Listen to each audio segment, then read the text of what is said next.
নমস্কাৰ। অসম চৰকাৰ আৰু ভাৰতবৰ্ষ চৰকাৰলৈ মোৰ এইটোৱে অনুৰোধ আৰু আহ্বান, মিচিং জাতিৰ কৃষি উৎসৱ আলি আই লৃগাং আজিলৈকে ৰাজ্যিক বন্ধ কেলে দিয়া নাই অসম চৰকাৰে? এইটো প্ৰশ্ন আহিছে। মিচিং জাতিৰ এটা স্বাভিমান আছে, আবেগী আছে, সন্মান আছে।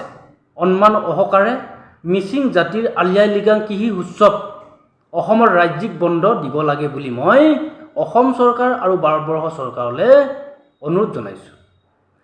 নেক্সট বছৰৰ পৰা ছ'চিয়েল মিডিয়া পেপাৰে পত্ৰই অসম চৰকাৰে মিচিং জাতি আলি আই লৃগাঙক ৰাজ্যিক বন্ধ হিচাপত স্বীকৃতি প্ৰদান কৰিব লাগিব, ঘোষণা কৰিব লাগিব।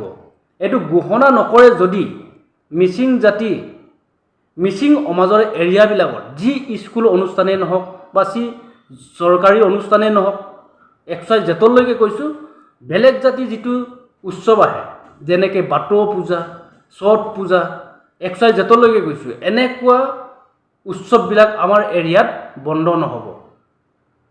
ভাৰত বন্ধ পাব, কিন্তু অসম বন্ধ নাপাব।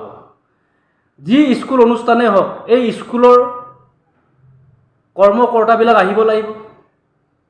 যি অসমত গভৰ্ণমেণ্ট অফিচে নহওক কিয়, কৰ্মকৰ্তাবিলাক আহিব লাগিব। নাহে যদি এই কৰ্মকৰ্তাবিলাক নেক্সট টাইমৰ পৰা বন্ধ হ'ব। কাৰণ অসমত অসমীয়া হৈ স্বীকৃতি প্ৰদান কৰিব লাগিব। এটা এটা জাতিৰ স্বাভিমান আছে, আৱেগ আছে, সন্মান আছে। এই সন্মান সহকাৰে অসম চৰকাৰে আমাৰ মিচিং জাতিৰ আলি আই লৃগাঙক ৰাজ্যিক বন্ধ ঘোষণা কৰিব লাগিব। অসমত অসমীয়া কোন, এই স্বীকৃতি প্ৰদান কৰিব লাগিব, বুজিব লাগিব। এইকাৰণে অসমত এতিয়া এনেকুৱা দুৰ্নীতি, অত্যাচাৰ বেছি হৈছে, পাপ বেছি হৈছে। অসমত অসমীয়া কোন? মিচিং, বড়ো, কাৰ্বি, ৰাভা, সোণোৱাল, কছাৰী, দেউৰী, মৰাণ, মটক, আহোম, মিপাক, হাজং, এইবিলাক মিলিয়ে অসমত অসমীয়া হৈ আছে। কিন্তু ৰাজনীতি কৰক, আমুক জাতিয়ে তামুকৰ পৰা আহিছে, আমুক জাতিয়ে আমুক চুকৰ পৰা আহিছে, এইবিলাক ৰাজনীতি কৰক। কিন্তু এটা এটা জাতিৰ স্বাভিমান, কৃষি উৎসৱ আলি আই লৃগাং মিচিং জাতিৰ, এইটোক ৰাজনীতি কৰিব নালাগে বুলি মই অসম চৰকাৰ আৰু ভাৰতবৰ্ষ চৰকাৰলৈ অনুৰোধ জনাইছোঁ। যি আইন ফালৰ পৰাও হওক, যি ক্ষেত্ৰতে হওক, মই অনুৰোধ জনাইছোঁ নেক্সট টাইমৰ পৰা আমাৰ মিচিং জাতি আলি আই লৃগাং কৃষি উৎসৱক ৰাজ্যিক বন্ধ নিদিয়ে, পেপাৰে পত্ৰই ছ'চিয়েল মিডিয়াই ঘোষণা নকৰে যদি, কিন্তু আমাৰ এৰিয়াবিলাকক যি স্কুল অনুষ্ঠানেই নহওক, যি গভৰ্ণমেণ্ট অনুষ্ঠানেই নহওক, কৰ্মকৰ্তা বেলেগ জাতিৰ উৎসৱবিলাকক বন্ধ আমাৰ এৰিয়াত নচলিব। এইটো দুখ নকৰিব। আমি এইটোক বিচাৰ বিবেচনা কৰি পদক্ষেপ গ্ৰহণ কৰিব লাগিব নেক্সট টাইমৰ পৰা। ভুৱন পেগু, ৰণোজ পেগু কোন? এইটো মিচিং সমাজখনক সি সৃষ্টি কৰিছে নেকি? ৰণোজ পেগু আৰু ভুৱন পেগু সৃষ্টি কৰা নাই। এইটো ৰাজনীতি কৰিব পাৰে। হয়, পঢ়িছে, ডক্টৰ উপাধি পাইছে ৰণোজ পেগুৱে তাৰ স্বাৰ্থৰ কাৰণে। পঢ়ি শুনি MLA মিনিষ্টাৰ হৈছে ভুৱন পেগুৱে তাৰ স্বাৰ্থৰ কাৰণে। কিন্তু মিচিং সমাজখনক ইহঁত দুটা সৃষ্টি কৰা নাই। মই কৈছোঁ, ইহঁত দুটা মগনীয়া, বগনীয়া, বজাৰী, অকচন। এইটো মানুহ নহয়।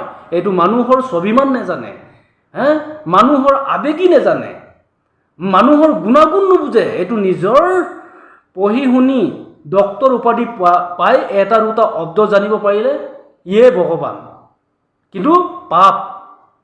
গম পাইছেনে নাই? নিজৰ জাতিৰ ধনী পল চেলি মেলাও বুজি ল'ব লাগিব। মা দেউতাৰ সন্মান আগতীয়াকৈ বচাব লাগিব, জাতিৰ সন্মান বচাব লাগিব। তাৰপিছত আমাৰ ৰাজনীতি কৰক, গণশক্তি চৰকাৰ আছে, 6 শিডিউল আছে, এইবিলাক ৰাজনীতি কৰক। কিন্তু আমাৰ মিচিং জাতিৰ কৃষি উৎসৱ আলি আই লৃগাঙক কেলৈ ৰাজনীতি কৰিব লাগে? নেক্সট টাইমৰ পৰা বন্ধ নাপায় যদি, কিন্তু কথা বেলেগ হ'ব। অসমত স্বীকৃতি প্ৰদান কৰিব লাগিব। অসমত অসমীয়া কোন হয় এইটো বুজি ল'ব লাগিব।